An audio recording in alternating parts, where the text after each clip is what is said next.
If you were to go up against one of Dead by Daylight's killers in a fight, would you win? The odds are no. I mean, it's actually pretty much a certainty that you would lose. However, this is actually because the entity has its thumb on the scales and it's cheating. It's why you see somebody like David King, who is a fighter by hobby, losing to somebody like the Legion, who, you know, they're just kind of like high school kids with knives. But what if, for a minute, we imagined a world where the entity let it be a fair fight? What if we established some ground rules so that it wasn't so lopsided and we saw, okay, on an even playing field, would you defeat most of DBD's killers? Those ground rules, as I've come up with them, would be killers are not automatically stronger than survivors just because the entity says so. I think that's obviously a very important rule to get out there. Another would be that killers will use their weapon of choice as seen in the game, and you get to use a weapon of your choice, excluding something like a gun, right? And I realize the Deathslinger has a gun, but it's very archaic and it's not like modern firearms. Next up, we would say that fights are to the death and unkillable killers are now killable, which is a bit of a mouthful, but I hope you understand what I'm saying. Nobody gets to use the,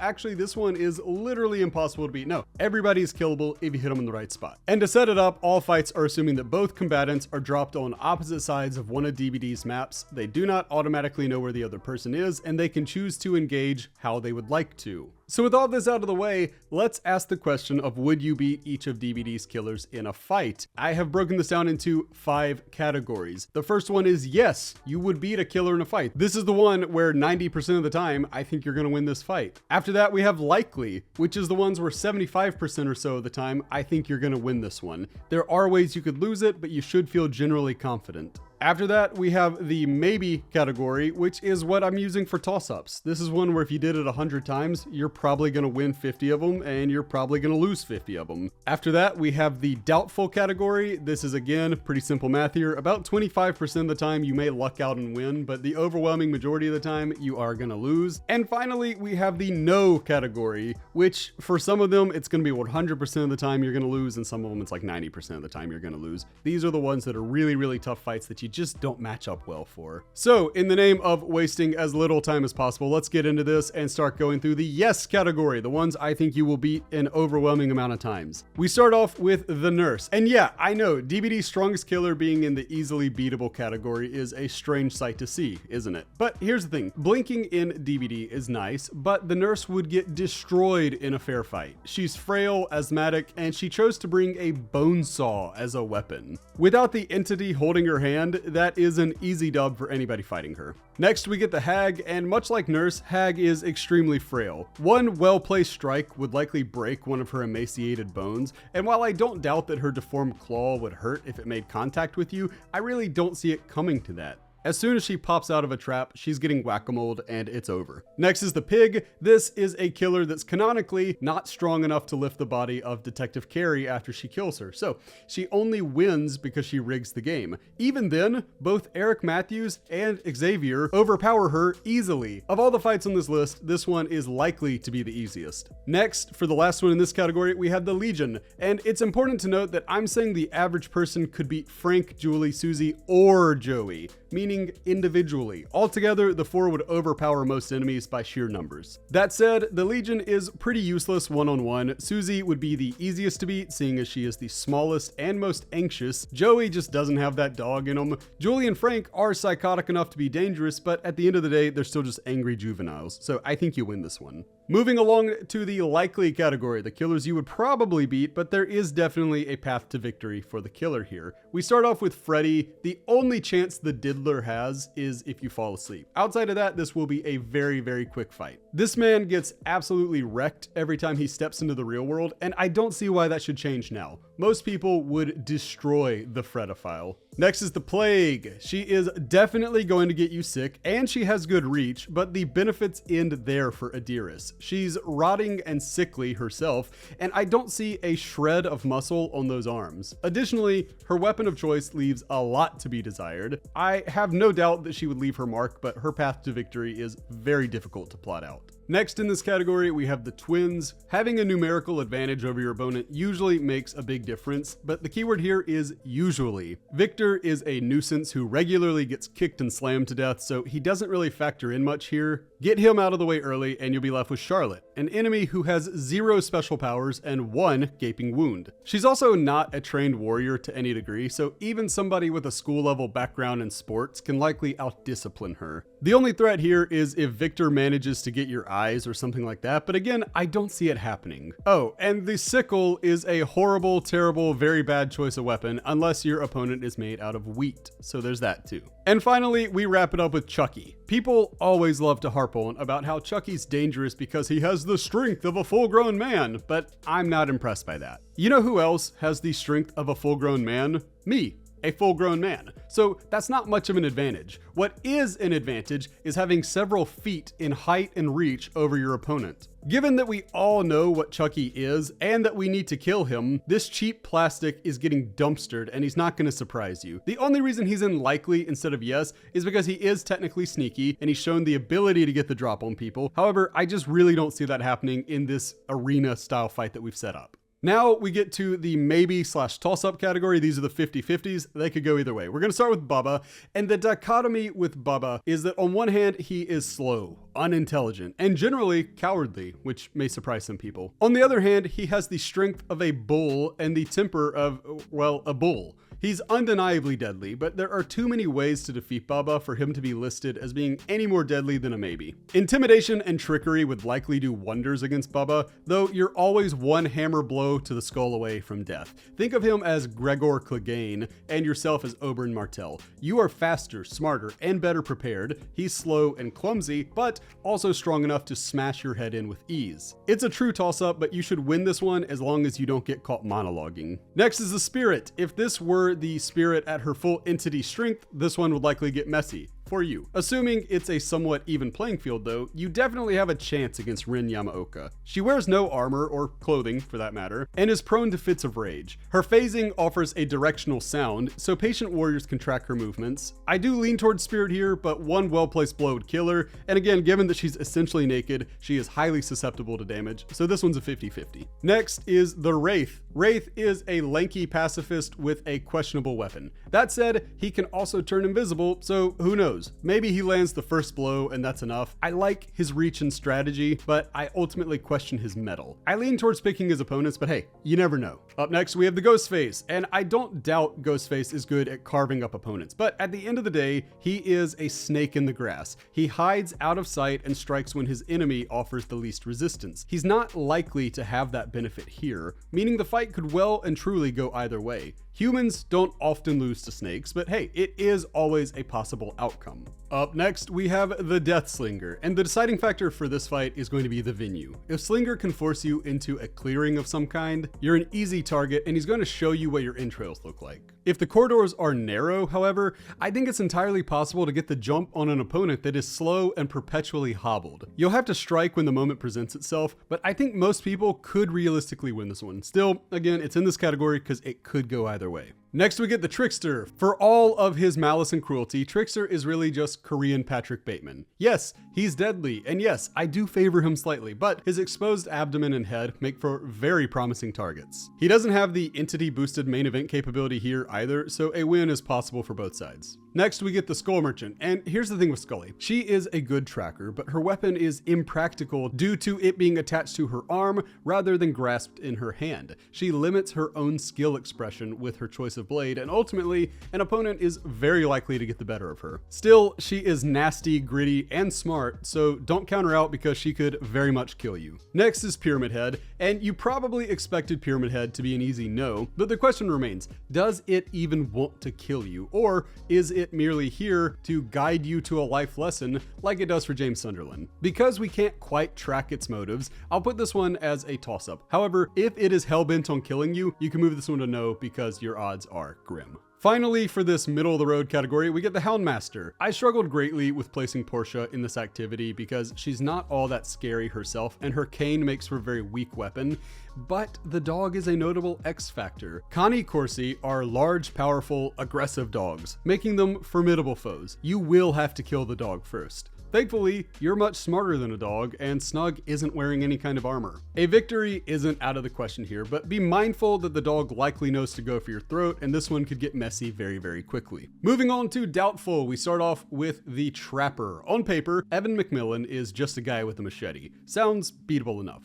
But then you factor in his immense size and strength, and suddenly this fight feels a whole lot less winnable. While there's certainly a world where you defeat him in single combat, I don't find that outcome especially likely. He's powerful, patient, and skilled with traps. This is a probable loss. Next is Hillbilly, and within his lore, Max Thompson Jr. is presented as being absurdly strong and durable. At one point, he even manages to take down 3 law enforcement officers all at once. His chainsaw isn't likely to do him much good here, but he really doesn't need it. His hammer will more than do the trick for taking you down, though a solid blow or cut to the head or neck area will be enough to ensure your survival. The odds are grim, but not impossible. Next is Doctor. Your chances here are entirely dependent on how well you can withstand Doctor's blast of electricity. If you can weather his electrical storm, you have a fighting chance against Herman Carter and his weirdly phallic weapon. If not, pack it up early because this one's over. Next is the Huntress. Right off the bat, I have to say that I don't like your odds against the Huntress. She's feral, yes, but also clever. She knows how to use the environment to her advantage and would likely capitalize on advantages that you don't even think to look for. Survival is not at all out of the question with this one,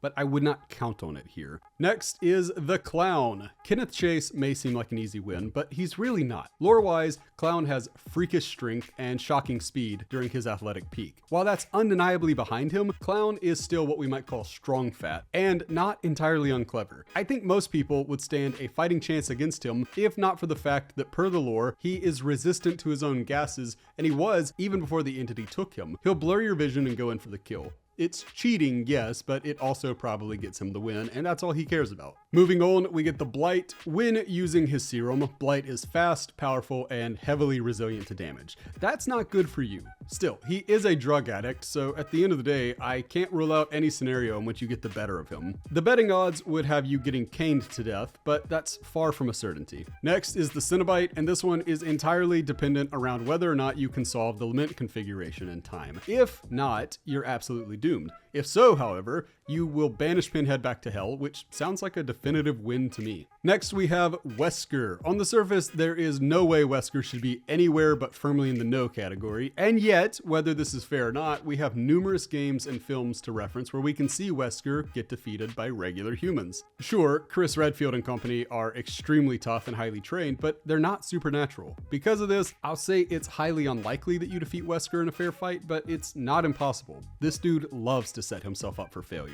And finally, for this category, we have the Artist. While I've penalized a lot of killers for being excessively frail, I'm not sure this applies to the Artist. She can reshape her limbs at will, so getting the better of her just doesn't seem very easy. While I suppose a lucky swing could take her out, the overwhelming likelihood seems to be that she's going to find a way to get you with a crow or ink-based weapon of some kind. A probable loss here. And finally, we get the largest and most depressing category, the Nose, the ones you have no shot against, and let's lead this off with Michael Myers. Sure, Myers is, on the surface, just a guy with a knife. But even before the entity took him, Myers proved to be highly resilient, if still mortal, of a fighter. He took on the entire town of Haddonfield in Halloween Kills, and won. He shrugged off 6 shots from Loomis and a stab to the neck in the original. Every version of Myers that exists shows that he feels no pain and possesses immense strength. When it comes to this fight, you're cooked. Next, we have the Demogorgon. I almost put this one in the doubtful category, seeing as season 4 featured a Demogorgon being killed by Hopper, of all people. Even better, that was the Demogorgon used for the DBD model, so it's kind of the same one.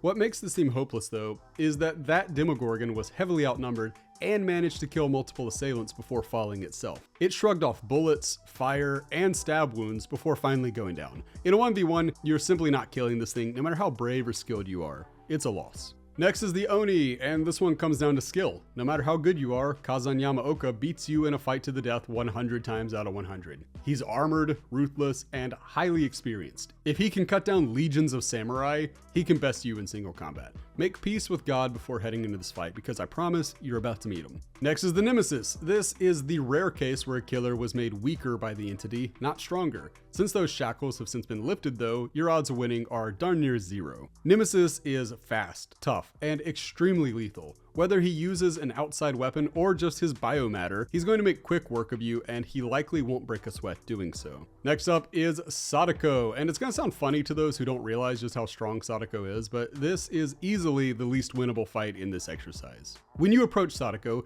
she's either going to use her powers to fold you like origami, or make it quick and just stop your heart. Simply put, you will not get within 10 feet of her. This one is only ever going to go one way. You will lose. Next is the Dredge, and the main issue with the Dredge is that I can't really imagine how one would even kill this eldritch monstrosity. Sure, we are considering all killers to be mortal, but how do you kill this thing? I just don't see it. It can teleport, which is already super oppressive, but it also has a large weapon and no clear weak spot. Maybe you hit it in its head and it goes down, but I doubt it. Give me the Dredge nearly every time here. Next up is the Knight. Remember earlier when I compared your fight with Bubba to the Mountain vs. Viper fight from A Storm of Swords? That made a decent enough amount of sense, but it's also worth noting that Kovac Tarhosh is essentially the same character as Gregor Clegane. He's immense in size, cruel by nature, and stronger than anybody else alive. He also wears heavy steel plate armor that won't let you realistically pierce him with any weapon you might bring to the table. Do your flips, smile at the crowd, twirl your spear, do whatever you'd like. The average person stands 0% chance of winning this fight, and the only mystery is to how the Knight will kill you, not if he will. Next is Singularity. How does a person defeat an opponent that can disintegrate its body and reform it in seconds? An opponent that wields a filthy, nasty blade with extreme precision?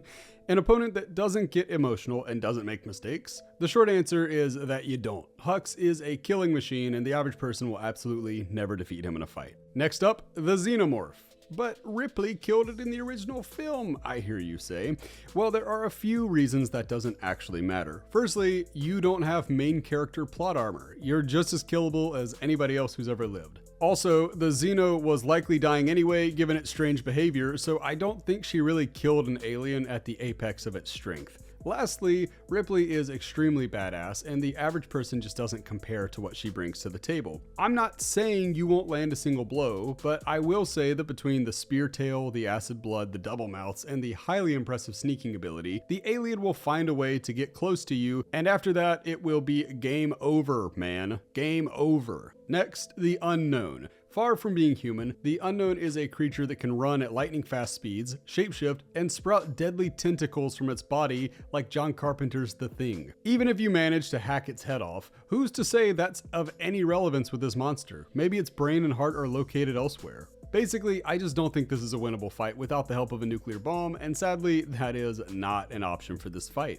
Our penultimate entry is Vecna. If I have to explain why this fight is unwinnable, then I'm going to assume you're just entirely unfamiliar with D&D, which is fair. Vecna is, you see, a lich. And that means he's essentially an immortal user of dark magic who can torture you for an eternity and come up with new ways to kill you each and every one of those days. Not only do you not kill Vecna, you aren't even going to get a hit in against him. This bald boy is extremely overpowered, and you'd have a better time fist fighting Sauron than taking on Vecna while armed and rested. And finally, we get to Dracula. Vampires have become a little watered down in contemporary culture, but Dracula exists to remind us that before vampires sparkled and had feelings and all that, and love triangles and whatnot, they were hellish beasts bent on human suffering and self-preservation by any means. His hands alone pose enough of a threat that I dislike any person's odds, but beyond that, he can conjure spells and even shapeshift. Try as you might, this is a battle where you end up contributing to Vlad's collection of red wines, regardless of what you do. At least some sources say being bit by a vampire feels awesome, so hey, you have that going for you. But ultimately, those are my takes on it. I want to know what you think. Which killers do you disagree with? Who would you beat that I said you would lose to? Who would you lose to that I said you could beat? What are your thoughts? Overall, I hope you enjoyed this little break from our mains series. We'll be back at that again pretty soon. I don't want to spoil who it is, but it's a pretty popular character, and I think that'll be a lot of fun. So anyway, I hope you have had a really good time watching this one. Thank you so much for taking the time out of your day to watch this.